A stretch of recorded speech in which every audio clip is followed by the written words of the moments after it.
ज़ार के तख्ता पलट और बोल्शेविकों के सत्ता में आने के ठीक बाद क्या हुआ? तो चलिए इस पूरी कहानी को समझते हैं। तो आज का हमारा बड़ा सवाल यही है, 1917 की उस उथल-पुथल भरी क्रांति के बाद रूस में असल में हालात क्या थे? चलिए इस दिलचस्प दौर को थोड़ा करीब से देखते हैं। लेकिन एक मिनट रुकिए। क्रांति के बाद क्या हुआ ये समझने के लिए हमें थोड़ा सा पीछे जाना होगा। ये जानना होगा कि क्रांति से पहले रूस था कैसा। आखिर वो कौन सी दुनिया थी जिसे इस क्रांति ने हमेशा हमेशा के लिए बदल कर रख दिया। तो मिलिए रूस के आखिरी सम्राट ज़ार निकोलस द्वितीय से। इनकी उपाधि ही आप देखिए सब कुछ बता देती है। रूस में एक निरंकुश शासन था, मतलब ज़ार किसी संसद या संविधान के आगे जवाबदेह नहीं थे। जो उन्होंने कह दिया बस वही कानून था। पर देखिए, ज़ार के इस आलीशान शासन के नीचे बहुत सी गहरी समस्याएं थी जो धीरे धीरे पनप रही थी। राजनीतिक तौर पर लोग बदलाव चाहते थे, आर्थिक तौर पर सारी इंडस्ट्री कुछ गिने चुने लोगों के हाथ में थी, और सामाजिक तौर पर मजदूरों का जो वर्ग था वो बहुत असंतुष्ट था और बटा हुआ भी। तो ये तनाव एक ज्वालामुखी की तरह अंदर ही अंदर उबल रहा था। और जरा इस आंकड़े पर गौर कीजिए, रूसी साम्राज्य की लगभग 85% आबादी अपनी रोजी रोटी के लिए खेती पर निर्भर थी। यह आंकड़ा फ्रांस या जर्मनी जैसे दूसरे यूरोपीय देशों के मुकाबले बहुत ज्यादा था। इसका सीधा सा मतलब है कि देश की जो विशाल आबादी थी वो किसानों की थी। तो जाहिर सी बात है, जब किसान खुश नहीं होंगे तो पूरा देश हिलेगा, है ना? और फिर 1905 में वो चिंगारी भड़की जिसने आग लगा दी। जब शांति से प्रदर्शन कर रहे 100 से ज्यादा मजदूर मारे गए तो उस घटना को खूनी रविवार कहा गया।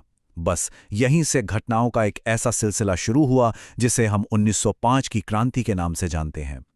ज़ार का शासन हिल तो गया था, लेकिन अभी गिरा नहीं था।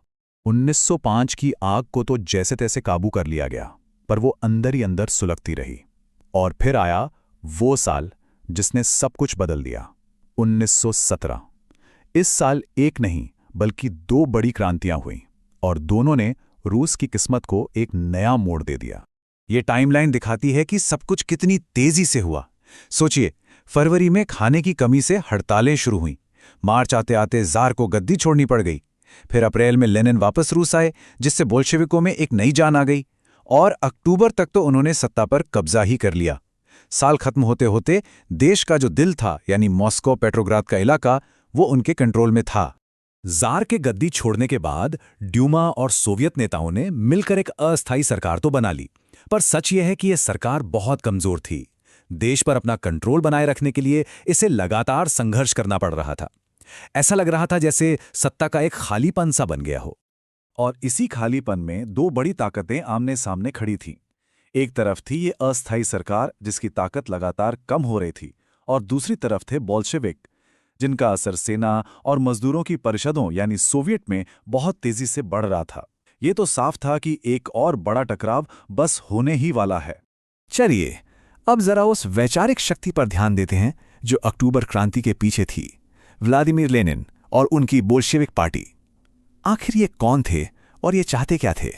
उनकी विचारधारा थी मार्क्सवाद लेनिनवाद। अब अगर आसान भाषा में कहें तो ये कार्ल मार्क्स के जो क्रांतिकारी विचार थे उन्हीं का एक रूसी संस्करण था, जिसे लेनिन ने रूस की जमीनी हकीकत के हिसाब से ढाला था।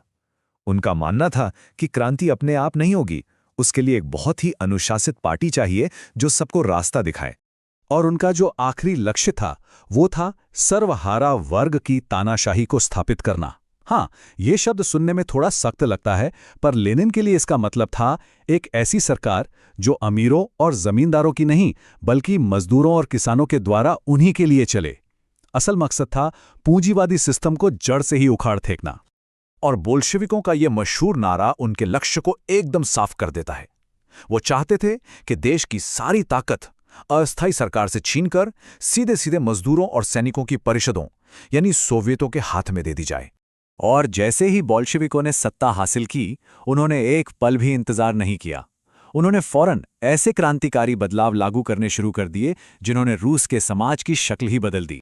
जरा देखिए कि ये बदलाव कितने बड़े और तेज थे। एक ही झटके में सारे उद्योग और बैंक्स सरकार के हो गए। जमीन को सबकी संपत्ति बना दिया गया और किसानों को उसे लेने की पूरी आज़ादी मिल गई। शहरों में अमीरों के जो बड़े बड़े घर थे उन्हें जरूरतमंद परिवारों में बांट दिया गया। राजशाही की सारी पुरानी शान और शौकत वाली उपाधियां खत्म कर दी गईं और सबसे बड़ा बदलाव ये था कि रूस अब सिर्फ एक पार्टी वाला राज्य बन गया। ये सचमुच एक पूरी तरह से नई दुनिया थी। लेकिन जाहिर है इन बदलावों का स्वागत हर किसी ने नहीं किया। इसके फौरन बाद एक बहुत ही भयानक गृह युद्ध छिड़ गया। एक तरफ थे बोल्शेविक, जिन्हें रेड्स कहा जाता था, और दूसरी तरफ थे उनके विरोधी व्हाइट्स, जिन्हें फ्रांस, ब्रिटेन, अमेरिका और जापान जैसी विदेशी ताकतों का भी खुला समर्थन था।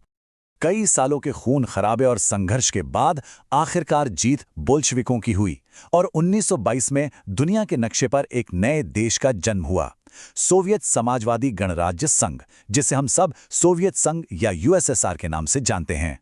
इस जीत के साथ ही एक नए दौर की शुरुआत हुई। रूसी क्रांति का असर सिर्फ रूस तक ही सीमित नहीं रहा। इसका असर पूरी दुनिया पर पड़ना था और इसने 20वीं सदी के इतिहास की दिशा ही तय कर दी। तो आखिर में तस्वीर कैसी बनी? देखिए, रूस पहले विश्व युद्ध से बाहर हो गया। देश को चलाने के लिए एक बिल्कुल नई तरह की सेंट्रली प्लान्ड इकोनॉमी बनाई गई। सरकार से असहमति की कोई जगह नहीं छोड़ी गई और इसे दबाने के लिए गुप्त पुलिस बनाई गई। और सबसे बड़ी बात यह है कि इस एक क्रांति ने दुनिया भर में कम्युनिस्ट आंदोलनों की एक लहर शुरू कर दी, जिसने आने वाले कई दशकों तक दुनिया की राजनीति को शेप दिया। तो हम इस विचार के साथ अपनी बात खत्म करते हैं। जरा सोचिए, कैसे एक देश के अंदर हुई एक क्रांति ने पूरी दुनिया के इतिहास, राजनीति और विचारधारा पर इतना गहरा असर डाला। ये एक ऐसा सवाल है जिसका जवाब इतिहास आज भी तलाश रहा है।